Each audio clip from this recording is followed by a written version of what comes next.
जमीन के लिए हमेशा आवाज उठाते थे और आज शहीद हो गए। आज हम सरकार से मांग करते हैं कि आज यहाँ झारखंडियों का जमीन को ना लूटे, यहाँ का खनिज संपदा को यही के लोग उपभोग करे, यहाँ के खनिज संपदा को दूसरे लोग ना लूट के ले जाए। इसी के लिए हमेशा हमारा परिवार में बात होता था और लोगों को एकजुट करते थे। जहाँ जहाँ हमारे लोगों का आफत आता था, जमीन जगह का लूट होता था, मार काट होता था, अशांति होता था, समाज में शांति बहाल करने के लिए वो हाजिर होते थे। हमारे पढ़ा राजा सोमा मुंडा किसी एक जाति, एक संप्रदाय, एक धर्म के लिए नहीं, सबके लिए हित सोचते थे। वे समाज को शांति व्यवस्था बना के रखना चाहते थे ताकि सब कोई शांत से इस परिवार में, इस समाज में, इस राज्य में सुख चैन से रह सके। ये बातें मेरे पास बोल के गए थे। आज इसी का दर्द है कि आज कितना जमीन हमारा दूसरों के बाहरी लोग जमीन को कब्जा कर रहा है, एक्वायर कर रहा है। ये कैसे बचेगा? ये कैसे बचेगा? बिरसा मुंडा, जयपाल सिंह मुंडा एलियोरा के बाद इस आदिवासी समाज या मूलवासी समाज के लिए लोग चैन से रहे, चैन से जिए कर सके, चैन से रह सके कि हम समय प्रवास किए। लेकिन आज इसे समाज के लिए, इस समाज की एकता और प्रेम के चलते आज शहीद हो गए।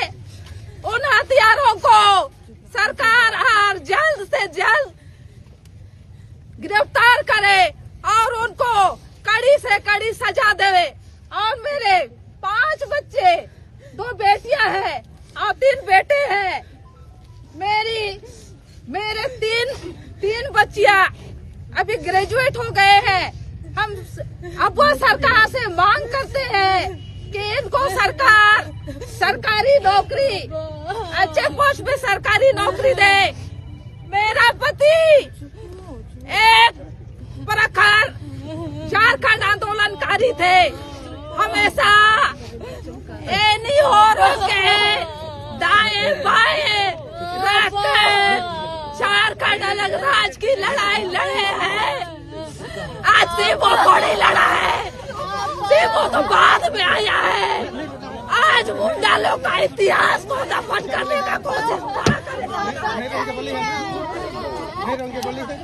आज सरकार। राजा सोमा मुंडा जी की हत्या हो जाती है, 12 घंटे से ज्यादा होने जा रहा है, लोगों में आक्रोश है। किस तरह से उन अपराधियों पर नकेल कसेंगे, कब तक गिरफ्तारी होगी, इस पर बताएंगे। क्या एसआईटी की टीम गठित हुई है? हम लोग रात से ही लगे हुए हैं और बहुत कुछ हम लोग के हाथ भी सूत्र लगा है, लेकिन चूंकि अभी यहाँ बताना ठीक नहीं है और हम लोग कोशिश कर रहे हैं कि हम लोग जल्दी से जल्दी गिरफ्तारी कर लेंगे। अपराधियों की पहचान हो पाई है? क्योंकि 24 घंटा का वक्त हो जाएगा, 1 घंटा में। देखिए, हम लोग कुछ लोगों की पहचान कर लिए हैं, लेकिन अभी नाम हम लोग जिस जगह कारण क्या है, मतलब कुछ पता चल पाया है? ये भी अभी बताइए, चूंकि इन्वेस्टिगेशन का मामला है, इसीलिए बताया ये जा रहा कि 3 जनवरी को जो जियारप्पा मौजा में पत्थर गड़ी हुई थी, 60 एकड़ की जमीन है, उस विवाद में आशंका जताई जा रही है कि उनकी हत्या कर दी गई। उस पे कुछ जांच पड़ताल होगी या कुछ शंकाएं हैं? वहाँ हम सभी पहलुओं पे जांच कर रहे हैं, सभी पहलुओं पे जांच कर रहे हैं। हम ह्यूमन इंट से भी जांच कर रहे हैं, हम टेक्निकल इंट से भी जांच कर रहे हैं, हम सभी पहलुओं। पूरे खूंटी जिले वासियों को क्या कहना चाहते हैं सुरक्षा को लेकर? सुरक्षा को लेकर यही कहना चाहते हैं कि हम लोग सुरक्षा देंगे। हम लोग